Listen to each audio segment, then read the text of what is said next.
بسم الله الرحمن الرحيم. السلام عليكم ورحمة الله وبركاته، اخواتي وحبايبي واصحابي اللي بينوروني ويشرفوني دايما على قناة باكورد مع احمد اللفندي. الحقيقة بس عندي نسأل الله العظيم رب العرش العظيم ان يتغمد شهداء فلسطين وغزة بالرحمة والمغفرة، وان يلحقنا بهم في الفردوس الاعلى ان شاء الله.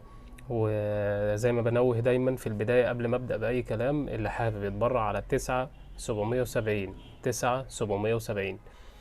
الرسالة دي بتروح لأهالي غزة عن طريق الهلال المصري أو الهلال الأحمر المصري.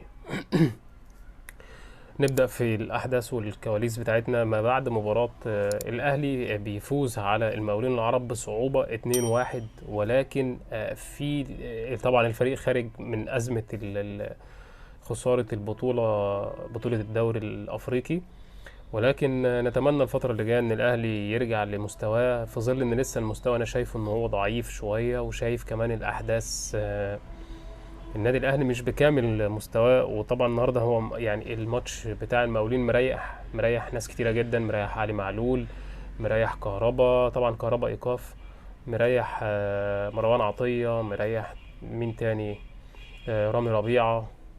يعني في ناس كتير قوي، تلات ارباع الفريق من ضمنهم اكرم توفيق طبعا لسه راجع. ولكن هو المهم انك فزت وخدت الثلاث نقط، وموديست حتى برضو يعني تشم فيه شويه النهارده، بيبدا ينزل لتحت ويسند ويبقى محطه. الماتش كله كمجمل مش احسن حاجه، ولكن المهم انك خدت الثلاث نقط. الفتره اللي جايه فتره صعبه على النادي الاهلي، عايز يستعيد فيها حاله الانتصارات في ماتش سيراميكا كليوباترا. احمد القندوسي بقى النجم اللي محقق نتائج كبيره جدا الماتش القادم قدام الاهلي، وفي بقى اللي بعديه كمان ماتش الجونه. فهنشوف الفتره اللي جايه فيها ايه للنادي الاهلي. المهم تدعمنا بلايك والاشتراك وفعلوا الجرس على الكل عشان يوصلكم كل جديد. تحياتي ليكم واشوفكم في فيديو جديد، في رعايه الله. سلام.